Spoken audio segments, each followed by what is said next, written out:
Asheville, North Carolina, October 1963. A mountain city in the Blue Ridge where autumn turned leaves brilliant red and gold, where families gathered at parks on Saturday afternoons, and where the Cold War felt distant from the peaceful routines of a small southern town where everyone knew their neighbors. The Winscott family lived on Montford Avenue in a craftsman-style house with a wide front porch, and Thomas worked as a pharmacist while Eleanor taught piano lessons from their living room, and they had 2 children, Clara, who was 12, and Darby, who was 7. Darby had bright red hair that stuck up no matter how Eleanor tried to comb it down, green eyes, freckles covering his face and arms, and a shy quietness that made him seem younger than 7, and he rarely spoke unless asked direct questions, preferring to listen and observe. He loved baseball despite being too timid to play on teams, and he wore constantly a New York Yankees cap that his uncle had brought him from a trip to New York City, navy blue with the white NY logo, and he slept with it on his bedpost and wore it everywhere he was allowed. On Saturday, October 19, 1963, Eleanor took Clara and Darby to Memorial Park for the afternoon, and the park was crowded with families enjoying the beautiful fall weather, children playing on swings, parents sitting on benches watching, and the smell of someone grilling hot dogs nearby. Darby played on the jungle gym while Clara sat on a bench reading a Nancy Drew book, and Eleanor chatted with another mother she knew from church, and everything felt safe and normal, and exactly as Saturday afternoons always felt in Asheville in 1963. Around 3:30, Eleanor told the children they would leave in 15 minutes, and Clara acknowledged her and continued reading, and Darby climbed down from the jungle gym and walked toward the water fountain near the park entrance, and Eleanor watched him go. But when she looked again a few minutes later, Darby was not at the water fountain, and she called his name thinking he had wandered to the restroom or back to the jungle gym. But Clara said she had not seen him, and Eleanor's voice grew louder as she searched. Other parents joined the search, checking the playground equipment, the restrooms, the parking lot, calling Darby's name, and someone noticed a woman and a young boy getting into a green Ford station wagon at the edge of the parking lot, but they could not see clearly and assumed it was just another family leaving. Eleanor called the Asheville Police Department at 4 o'clock reporting her 7-year-old son missing from Memorial Park, and officers arrived within 20 minutes, and Detective William Morrison took lead on the case, and he was 42 years old with 18 years of experience. Morrison interviewed Eleanor and Clara, asking when Darby was last seen, what he was wearing, if he had seemed upset or mentioned wanting to leave, and Eleanor described his red hair, his Yankees cap, his blue jacket, his shy personality, and she said he would never wander off intentionally. If this happened in your neighborhood, wouldn't you want to know how it was finally solved? Tell us in the comments what city or country you're watching from. It's incredible to see how far these stories travel, and if you'd like to follow more mysteries finally solved through DNA, consider subscribing to the DNA Archives, where every day we uncover another truth time tried to hide. Morrison interviewed witnesses about the green Ford station wagon, and several people had noticed it parked near the entrance for over an hour, but no one had paid attention to the driver, and descriptions were vague. A woman with dark hair, possibly middle-aged, nothing distinctive. Search parties formed immediately with volunteers combing the park and surrounding neighborhoods, and Darby's Yankees cap was found near the water fountain, apparently dropped or knocked off, and Eleanor held it crying, knowing Darby would never leave it willingly. The case dominated Asheville news, with Darby's school photo showing his red hair and shy smile appearing in newspapers, and the story of a child vanishing from a crowded park in broad daylight shocked the community where such things were not supposed to happen. Eleanor appeared on local television pleading for Darby's return, holding his Yankees cap, describing his quietness and his love of baseball, and Thomas stood beside her, unable to speak, his face showing devastation and helplessness. Days turned into weeks with massive searches of the Asheville area, with FBI involvement because kidnapping across state lines was suspected, and with Darby's face on missing person posters throughout North Carolina and neighboring states, but no credible sightings emerged. The investigation stalled by December 1963 with no suspects, no witnesses who had seen the abduction clearly, and no trace of Darby beyond the cap found at the park, and the Winscott family entered the holidays shattered and unable to celebrate. Years passed, and Darby's case became one of North Carolina's most haunting unsolved child disappearances, and Eleanor and Thomas never gave up hope. They kept his room unchanged, celebrated his birthday every year, and waited for news that never came.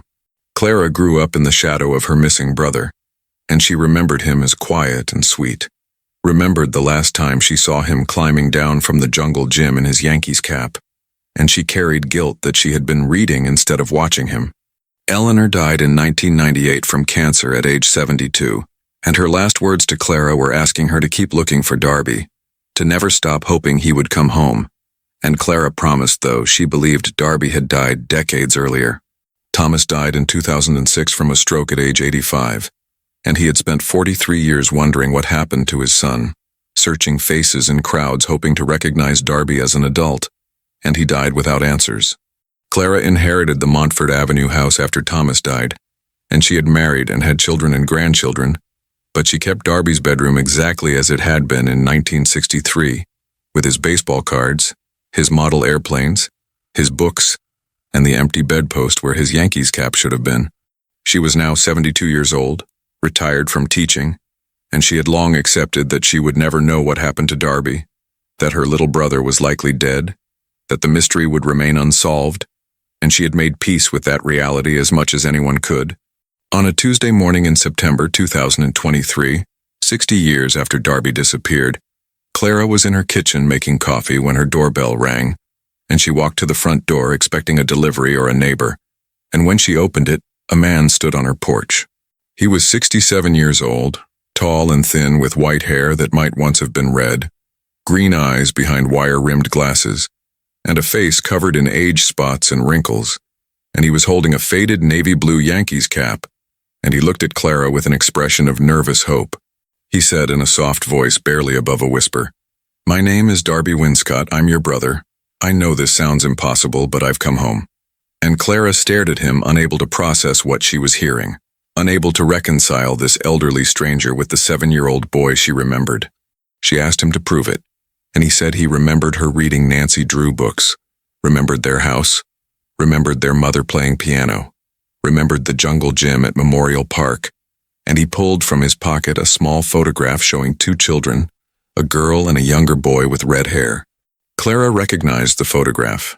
It had been taken in 1962, she and Darby on the front porch, and her copy was in the family album, but this copy was worn and creased as if carried for decades, and she invited him inside because she needed to understand what was happening. They sat in the living room where Eleanor's piano still stood, and Darby looked around with tears in his eyes, saying the house looked almost the same, smaller than he remembered but familiar, and Clara asked where he had been for 60 years, and Darby began to tell his story. He said a woman had taken him from the park in October 1963. She had approached him at the water fountain and said his mother had sent her to bring him to the car because there was an emergency, and he had believed her because he was 7 and trusted adults. She had driven him away in a green Ford station wagon, and he had cried asking for his mother, and the woman had said his mother was sick and he needed to be brave, and she had driven for hours until they reached a farmhouse in rural Virginia near the town of Galax. The woman's name was Evelyn Morrison, and she had told Darby his parents had died in an accident, that she was a distant relative taking him in, and she had changed his name to Daniel Morrison, and she had homeschooled him on the isolated farm where no one questioned a woman raising her nephew. Darby said he had fragmented memories of before, remembered his real mother and sister, remembered the house and the park, but Evelyn had told him those were dreams or confusion from trauma, and as years passed, the memories faded, and he had accepted the life she gave him. He had lived with Evelyn for 60 years, working the farm, rarely leaving the property, and she had been kind but controlling, keeping him isolated, and he had never married or had children, and his entire existence had been that farm and that woman who claimed to be his aunt. Evelyn had died in July 2023 from pneumonia at age 96, and while sorting through her belongings, Darby had found a box hidden in her closet containing newspaper clippings about his disappearance, his real birth certificate, and the Yankees cap he had been wearing that day. Cold cases don't stay alive unless people keep remembering them, so if you want more stories like this, cases that seemed forgotten until DNA brought answers, subscribe to the DNA archives and help these stories stay alive. New investigations and discoveries are shared here every day. He had also found letters Evelyn had written but never sent. Letters to Eleanor Winscott apologizing, explaining, confessing, and reading them, Darby had learned the truth about who he was and what had been done to him. and he had decided to come home. Clara asked why Evelyn had taken him, and Darby said the letters revealed a connection to their family that explained everything. Evelyn Morrison had been Eleanor's younger sister, Darby's aunt, estranged from the family for years before 1963. Evelyn had been institutionalized in the 1950s for depression and delusions, including the belief that she had lost a child, and when she was released she had reconnected briefly with Eleanor, had met Darby and Clara, and had become fixated on Darby. She had convinced herself that Eleanor was an unfit mother, that Darby needed to be rescued, and she had planned his abduction, had watched the family, had waited at the park that Saturday, and she had taken him believing she was saving him from something that existed only in her delusional mind. Clara sat in stunned silence, processing that her own aunt, her mother's sister, had kidnapped Darby and raised him for 60 years while the family searched and grieved, and she asked Darby if he had known, if he had ever suspected the truth, and Darby said he had always felt something was wrong. He said there were inconsistencies in Evelyn's stories. She had no photographs of his supposed parents. She avoided talking about family history, and she had kept him so isolated that he had no reference point for what normal life looked like, and he had accepted her version of reality because he had no alternative. Clara asked if Evelyn had been cruel or abusive, and Darby said no. She had been loving in her way, had taught him to read and do mathematics, had cooked his meals and cared for him when he was sick, but she had also controlled every aspect of his life, never allowing him independence or contact with the outside world. He said he had lived his entire adult life on that farm, had never had a job away from the property, had never had friends or relationships, and now at 67, he was trying to understand who he actually was, trying to reconcile Daniel Morrison with Darby Winscott, trying to process 60 years of lies. Clara asked about their parents, and when Darby learned that both Eleanor and Thomas had died, that his mother had spent 35 years searching for him, and his father had died waiting for answers, he broke down sobbing, understanding that Evelyn's delusion had destroyed not just his life, but his entire family. She showed him photographs of Eleanor and Thomas at different ages, and Darby stared at them trying to remember the young parents from 1963, and he recognized his mother's face vaguely, like a dream he could not quite grasp, and he grieved for people he barely remembered but had lost everything to find. Clara called the Asheville Police Department and reported that her brother, who had disappeared in 1963, had returned, and Detective Sarah Chen, who now handled cold missing persons cases, came to the house to take statements and collect evidence. Chen interviewed Darby extensively, and she was skeptical at first because over the decades several people had claimed to be Darby Winscott, hoping for attention or inheritance. But something about this man's detailed memories and his possession of the Yankees cap and the photograph made her take him seriously. She collected a DNA sample from Darby, and also from Clara, and she requested comparison analysis, and she also asked Darby for the address of the farm in Virginia where he had lived, and she said she would need to investigate Evelyn Morrison's background and search the property. The DNA results came back 2 weeks later, and Chen called Clara to tell her the news. The DNA confirmed with 99.9% probability that the man who had appeared at her door was indeed Darby Winscott, her brother, and he had been alive all these years. Clara cried with relief and grief combined. Relief that Darby was truly home. Grief for the 60 years he had lost. For the parents who had died without knowing he was alive. And she invited Darby to move into the Montford Avenue house, into the home he barely remembered. Darby accepted, and he moved into his childhood bedroom that Clara had preserved, and he looked at the baseball cards and model airplanes and tried to remember being the 7-year-old boy who had owned them, and he placed his Yankees cap on the bedpost where it had belonged 60 years earlier. Chen traveled to Galax, Virginia with forensic specialists to search the Morrison farm, which had been abandoned since Evelyn's death, and they found exactly what Darby had described, an isolated property with a farmhouse, a barn, and fields that had not been cultivated in years.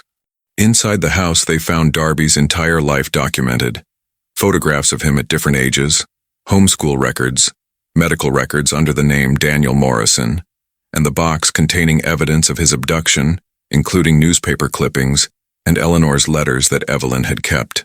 They also found Evelyn's journals spanning 60 years, and reading them, Chen understood that Evelyn had been severely mentally ill, had genuinely believed she was saving Darby from danger, and had rationalized the kidnapping as an act of love and protection, never acknowledging the crime she had committed. 20 years later, one overlooked fragment changed everything, and that's what we explore here. The moment science meets persistence. So if you're new here, subscribe so you don't miss the next story where DNA finally tells the truth. A new case drops every day on the DNA archives. The case attracted massive media attention. The story of a boy kidnapped at 7 who returned at 67 captivated the nation, and journalists wanted interviews. But Clara and Darby declined most requests, needing privacy to build a relationship after 60 years of separation. Clara introduced Darby to her children and grandchildren, his nieces and nephews who had never known their uncle existed, and they welcomed him cautiously, trying to connect with this stranger who was family. And Darby was overwhelmed by suddenly having relatives after a lifetime of isolation. He struggled to adapt to modern life. The world had changed enormously since 1963. Technology, culture, everything was different. And at 67, he was trying to learn things most people learned as children: how to use a smartphone, how to navigate social situations, how to be part of a family. Detective Chen closed the case officially in November 2023. And because Evelyn Morrison was dead, there would be no prosecution, no trial, no justice in the traditional sense, only the documentation of what had happened and the return of a man who had been missing for 6 decades. The case raised questions about how Evelyn had successfully hidden for 60 years without ever being identified, and investigators discovered she had deliberately chosen rural Virginia, had homeschooled Darby to avoid school enrollment questions, and had lived cash-based, avoiding paper trails that might reveal her identity. In 1963, databases were not interconnected. Missing persons cases were handled locally, and without the internet or nationwide systems, a woman living quietly on a farm with a child could avoid detection indefinitely, and Evelyn had understood and exploited these limitations. Chen found that Evelyn had been estranged from Eleanor since 1958 after a family dispute, and Eleanor had never mentioned having a sister to investigators in 1963, had not considered Evelyn a possibility, and without that connection the investigation had never looked in her direction. The journals revealed Evelyn's deteriorating mental state, her delusions that Eleanor was harming Darby, her conviction that taking him was necessary, and her ability to rationalize the kidnapping even as she aged, never acknowledging guilt or considering returning him. Darby began therapy to process his trauma and his identity, and his therapist explained he was experiencing a unique form of grief, mourning the life he should have had while also mourning Evelyn, who despite everything had been the only parent figure he had known for 60 years. He struggled with what to call himself. Daniel was the name he had used for 6 decades. Darby was the name his parents had given him, and he felt disconnected from both identities, neither fully fitting who he was now. And he eventually decided to use both, introducing himself as Darby Daniel Winscott Morrison. Clara helped him navigate the practical aspects of reclaiming his identity, obtaining updated identification, accessing Social Security benefits under his real name, and dealing with legal complexities of a person who had existed under a false identity for 60 years. She also helped him understand the family he had missed, showing him photo albums, telling him stories about their parents, about holidays and birthdays and ordinary moments, and Darby absorbed these stories, trying to construct a past he could not remember. He learned that Eleanor had been a talented pianist who had performed locally, that Thomas had been quiet and thoughtful like Darby himself, that they had searched for him until the day they died, and this knowledge brought both comfort and devastating sadness. Clara took Darby to Riverside Cemetery where Eleanor and Thomas were buried side by side, and she showed him their headstones, and Darby stood there crying, apologizing to parents he barely remembered, grieving for the relationship they had been denied by Evelyn's delusion. The media coverage continued for months, and documentaries were produced about Darby's case, about the 60 years he had been missing, about Evelyn's mental illness and her crime, and about the complicated emotions of reunification after such an extreme passage of time. Darby agreed to one interview with a journalist from the Asheville Citizen-Times, and he spoke about his experience with remarkable clarity and lack of bitterness, saying he had survived, that he was home, and that anger would not change what had happened. He emphasized that Evelyn had been sick, that mental illness had driven her actions, and while that did not excuse the kidnapping, it explained it, and he hoped his story would encourage better mental health treatment and monitoring to prevent similar tragedies. The community of Asheville rallied around Darby and Clara, and neighbors brought meals and offered support, and the church Eleanor had attended held a service welcoming Darby home, acknowledging the miracle of his survival and return after 60 years. Darby struggled to find purpose in his new life. He had no work history under his real name, had limited education, and at 67 was too old for traditional employment. But he found meaning in volunteering at the Asheville Library, helping with literacy programs. He also began writing a memoir about his experience, documenting his memories of the farm, of Evelyn, of the moment he discovered the truth, and of his decision to come home. And he hoped his story might help others who had experienced parental abduction understand they were not alone. Clara and Darby developed a relationship that felt both familial and new. They were siblings separated by 6 decades, strangers who shared blood and tragedy, and they met for coffee weekly, talked about their lives, and slowly built something that resembled the relationship they might have had. She introduced him to her childhood memories of him, told him about the quiet red-haired boy who loved baseball and wore his Yankees cap everywhere, and Darby listened, trying to recognize himself in those stories, trying to connect with the child he had been. The Yankees cap that had solved the case was kept in a shadow box in Clara's living room, preserved alongside Darby's school photo from 1963, and visitors would see them and ask about the story, and Clara would explain briefly, still processing the miracle of having her brother home. The months following Darby's return were filled with small discoveries and adjustments. He tasted foods he had never tried, because Evelyn's cooking had been limited. He watched movies and television shows trying to understand cultural references everyone else knew, and he marveled at technology that seemed impossible. Clara's grandchildren were fascinated by their great-uncle who had missed the moon landing, the fall of the Berlin Wall, the Internet revolution, and 60 years of history, and they spent hours telling him about the world he had missed, showing him how to use computers and smartphones. Darby was gentlest with the youngest grandchildren. He understood their vulnerability in ways most adults did not, understood how easily a child could be taken, how trust could be exploited, and he taught them about being careful without frightening them, about the balance between openness and caution. He visited Memorial Park where he had disappeared, and he stood at the spot where the water fountain had been, now replaced by a modern fixture, and he tried to remember that October afternoon but could only recall fragments. The jungle gym, his sister reading, the woman's voice calling to him. The park had changed dramatically in 60 years.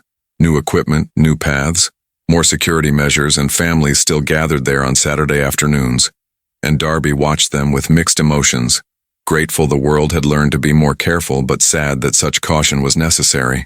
Clara established a foundation in 2024 called the Darby Winscott Recovery Project, dedicated to supporting adults who had been abducted as children and eventually returned or escaped, recognizing that reunification after decades required specialized support and resources.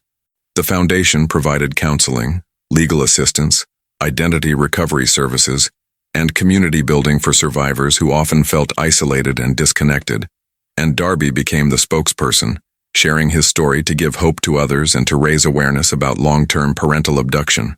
He spoke at conferences about the unique challenges of returning after 60 years, about processing lost time, about rebuilding identity, about forgiving when the perpetrator is dead and cannot be confronted, and about finding meaning in survival rather than dwelling on what was lost. Audiences were moved by his calm demeanor and his lack of visible anger, and Darby explained that anger had consumed him initially, but he had chosen to release it because carrying rage for 60 years of injustice would only extend Evelyn's damage into his remaining years. The memoir he was writing became a bestseller when published in 2025, titled The Boy Who Came Home, 60 Years Lost, One Life Reclaimed, and it detailed his life with Evelyn, his discovery of the truth, and his adjustment to freedom and family. He donated all proceeds to the foundation, ensuring his story would fund help for others, and the book was used in psychology courses studying long-term abduction, identity formation, and resilience, and Darby received hundreds of letters from people his story had touched. Clara's health began to decline in 2026 with heart problems, and knowing her time was limited, she spent as much time as possible with Darby, telling him everything she could remember about their childhood, about their parents, about the family he had missed. She showed him home movies from the 1950s and early 60s, grainy footage of birthday parties and Christmas mornings, and Darby watched himself as a toddler, as a young child, trying to recognize that red-haired boy who became Daniel Morrison and was now Darby Winscott again. Clara died peacefully in her sleep in August 2027 at age 76, and Darby was devastated.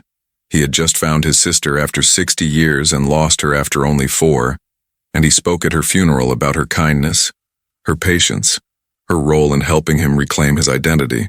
She was buried beside their parents at Riverside Cemetery, and Darby stood at the 4 graves: his mother, his father, his sister, all the family he had lost and found and lost again, and he placed flowers on each grave and promised to keep their memories alive. He inherited the Montfort Avenue house, and he continued living there surrounded by family history, and he kept Clara's photo albums and Eleanor's piano and Thomas's old pharmacy textbooks, and he felt connected to them through these objects, even though his memories remained fragmented. Darby lived quietly into his 70s, volunteering, writing, speaking occasionally about his experience, and building friendships with people who accepted him without needing to understand everything he had been through, and he found peace in simplicity and routine. The story reminds us that time doesn't erase truth, it only delays it. And if stories like this move you, if you want to see more forgotten cases finally solved through DNA and advancing technology, subscribe to the DNA Archives, where new stories are shared every day. It's free, and it helps these stories reach more people who still believe in justice after decades of silence. And it reminds us that some missing children do return, that survival is possible even after unimaginable circumstances, and that it is never too late to come home. Darby Winscott was 7 years old when he vanished from Memorial Park in Asheville, wearing his Yankees cap and carrying memories that would fade over 6 decades. He was taken by an aunt who believed she was saving him, and he lived an isolated life as Daniel Morrison on a Virginia farm, not as a tragedy alone, but as a testament to resilience and the enduring pull of identity, as proof that truth surfaces even after 60 years, as inspiration for never giving up on missing persons regardless of how much time has passed, and as validation that family bonds persist across decades of separation. His Yankees cap preserved the memory of who he had been, and that cap waited 60 years until he found it again and understood the truth. And in the end he walked back home, not as the 7-year-old boy who disappeared, but as a 67-year-old man, reclaiming the life that had been stolen from him, proving that some people do come home, that some mysteries resolve not with tragic endings but with unexpected reunions, that mental illness can destroy families while love can rebuild them, and that even after 6 decades of lies, the truth of who we are cannot be completely erased. It waits patiently to be rediscovered and reclaimed.